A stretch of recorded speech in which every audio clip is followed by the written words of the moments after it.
नमस्कार. मराठी सायफाय स्टोरीजमध्ये आपल्या सगळ्यांचं मनपूर्वक स्वागत. आज आपण लेख वाचतोय डॉक्टर बाळ फोंडके यांचा उष्माघात का होतो. हा लेख त्यांचा पुण्यनगरीत आलेला आहे. का असं का या सदराखाली. त्यामुळे आपण डॉक्टर बाळ फोंडके सरांच्या बरोबरच पुण्यनगरीच्या संपादकांचेही आभार मानतोय, कारण त्यांनी आपल्याला परवानगी दिली लेख वाचायला. तर बाळ फोंडके यांचा लेख आहे उष्माघात का होतो. आता उकडतं एवढं आणि खरोखरच एवढं बाहेर ऊन आहे, तर हा लेख खूपच महत्त्वाचा आहे. अभिवाचक स्मिता पोतनीस. हवामान बदलामुळे उष्णतेच्या लाटा अधिक तीव्र आणि वारंवार येत आहेत असं वैज्ञानिक सांगतात. म्हणजे भविष्यात उष्माघात हा अपवाद राहणार नाही. तो सार्वजनिक आरोग्याचा मोठा प्रश्न ठरू शकतो. त्याचा त्रास कमी करायचा असेल तर त्याला आमंत्रण न देणं हाच जालिम उपाय ठरतो. सध्या बाहेर वैशाख वणवा पेटलाय. कडाक्याचं ऊन आहे. अगदी निकडीची गरज असेल तरच बाहेर पडावं असा सल्ला कोणालाही दिला जातो, आणि तेही डोक्यावर टोपी घालून.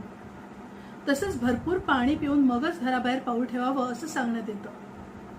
ते बरोबरच आहे, कारण दर दिवशी वर्तमानपत्र तसंच वार्तावाहिन्या तापमानानं नवनवीन उच्चांक गाठण्याचा सपाटा लावल्याच्या आणि परिणामी अनेक जण उष्माघाताचे बळी पडल्याच्या बातम्यांनी भरलेली असतात.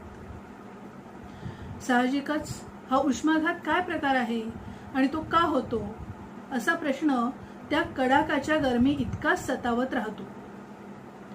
आपलं शरीर म्हणजे एक अत्यंत हुशार यंत्र आहे.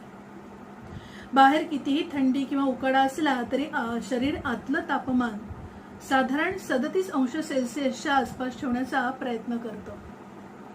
ही प्रक्रिया इतकी अचूक असते की आपण तिची दखलही घेत नाही. जसं घरातला फ्रीज आतलं तापमान आपोआप नियंत्रित ठेवतो, तसंच आपल्या मेंदूतलं हे छोटंसं नियंत्रण केंद्र हायपोथॅलॅमस शरीराचं तापमान सांभाळत असतं. हे खरं असलं तरी शेवटी कोणत्याही यंत्राला ते कितीही कार्यक्षम असलं तरी मर्यादा असतातच. त्यामुळे बाहेरचे तापमान प्रमाणाबाहेर वाढलं की या शरीराच्या नियंत्रण केंद्रालाही त्याचा सामना करणं अवघड जातच. शरीर थंड करत त्याचं तापमान नियंत्रित करणं जमत नाही. आपण उन्हात चालतो, काम करतो किंवा बसची वाट बघत उभे राहतो, तेव्हा शरीरात उष्णता तयार होत असते. स्नायू काम करताना उष्णता निर्माण करतात. बाहेरचं तापमान आधीच 40 ते 45 अंश असेल तर शरीरावर दुहेरी ताण येतो. मग शरीर ती उष्णता बाहेर टाकून स्वतःला थंड करण्यासाठी एक अत्यंत साधी पण प्रभावी युक्ती वापरतं. घाम. घाम म्हणजे फक्त पाणी नाही, तो शरीराचा नैसर्गिक एअर कंडिशनर आहे. त्वचेवर आलेला घाम उडून जातो म्हणजे त्याचं बाष्पीभवन होतं. तो वायुरूप धारण करतो. त्या प्रक्रियेत शरीरातील उष्णता बाहेर घेऊन जातो. म्हणूनच वारा लागला की ही प्रक्रिया जरा जलद गतीनं होते आणि घाम आलेल्या शरीराला गार वाटतं. पण मुंबईसारख्या दमट हवेत जिथे आर्द्रता खूप असते, घाम वाळतच नाही, तो तसाच राहिल्यामुळे त्वचा चिकट होते आणि शरीराची कुलिंग सिस्टमच बंद पडते. इंजिन तापायला लागतं आणि हाच उष्माघाताचा आरंभ असतो. दुपारच्या उन्हात ट्रॅफिक पोलीस उभे असतात. बांधकामावर काम करणारे मजूर काम करत असतात. शेतकरी शेतात असतो किंवा शाळेतून परतणारा मुलगा जड दप्तर घेऊन चालत असतो. सगळ्यांच्या शरीरावर एकच दबाव असतो. घाम येत राहिल्यामुळे शरीरातून सतत पाणी आणि क्षार बाहेर पडत असतात. आपण ते परत भरून काढले नाहीत तर रक्त घट्ट व्हायला लागतं. रक्तप्रवाह मंदावतो आणि शरीराला उष्णता बाहेर टाकणं अधिक कठीण होतं. परिस्थिती आटोक्याबाहेर जायला लागते. सुरुवातीला लक्षणं अगदी साधी वाटतात. डोकं गरगरणं, भोवळ आल्यासारखं वाटणं, प्रचंड तहान लागणं, अशक्तपणा येणं, मळमळ होणं. अनेक जण याकडे दुर्लक्ष करतात. थोडा दम आलाय असं म्हणत काम सुरू ठेवतात, पण शरीर आतून इशारे देत असतं. इकडे शरीराचं तापमान वाढतच असतं. जेव्हा ते 40 अंशाच्या पुढे जातं तेव्हा परिस्थिती गंभीर होते. घाम येणं थांबतं, त्वचा कोरडी आणि गरम होते, मेंदूवर परिणाम होऊ लागतो.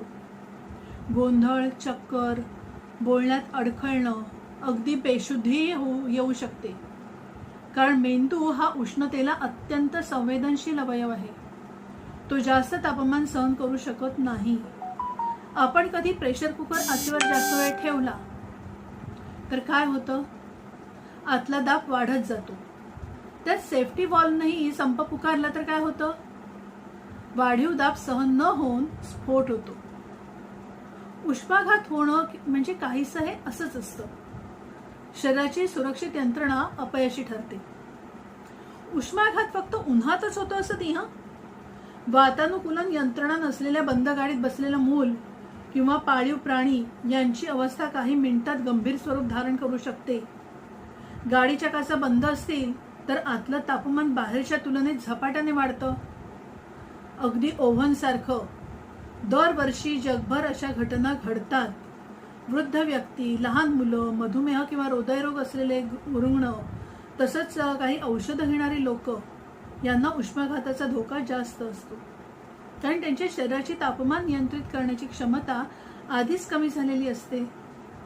आपल्या रोजच्या आयुष्यातल्या काही छोट्या सवयी मात्र मोठं संरक्षण देतात. काय तर तहान लागली की पाणी पिणं ही उशिराची प्रतिक्रिया आहे. शरीराला आधीच पाणी हवं असतं, म्हणून उन्हाळ्यात तहान नसली तरी पाणी पिणं हा नियम महत्वाचा आहे. गावाकडच्या लोकांची ताक, पन्ह, लिंबू पाणी हे असं घेण्याची किंवा कांदा खाण्याची परंपरा ही केवळ चव म्हणून नाही, तर शरीरातील क्षार आणि पाण्याचा समतोल राखण्यासाठी विकसित झालेली शहाणी जीवनशैली आहे. आपण अनेकदा पाहतो, उन्हातून घरी आल्यावर लगेच बर्फाचं थंड पाणी पिण्याची घाई करतो. पण शरीर आधीच तापलेलं असतं. अचानक थंड पाण्याचा धक्का दिला की रक्तवाहिन्यांवर ताण येतो. म्हणून थोडा वेळ सावलीत बसून मग हळूहळू पाणी पिणं अधिक योग्य ठरतं. शहरात एसी, कूलर, मॉल्स यामुळे उष्णता विसरल्यासारखं वाटतं. पण रस्त्यावर पडलेलं डांबर वितळताना, झाडांच्या सावलीत माणसं गर्दी करताना किंवा दुपारी ओस पडलेले रस्ते पाहिले की उन्हाची खरी ताकद लक्षात येते. हवामान बदलामुळे उष्णतेच्या लाटा अधिक तीव्र आणि वारंवार येत आहेत असं वैज्ञानिक सांगतात. तर हा उष्माघात आता अपवाद राहणार नाही. सार्वजनिक आरोग्याचा मोठा प्रश्न ठरू शकतो. आणि त्याचा त्रास कमी करायचा असेल तर त्याला आमंत्रण न देणं हा जालीम उपाय आहे. त्यामुळे शरीराला वेळेवर दिलेलं पाणी आणि विश्रांती उष्माघातापासून आपलं संरक्षण करत असते हे लक्षात ठेवायचं. शरीर सतत आपल्याशी बोलत असतं.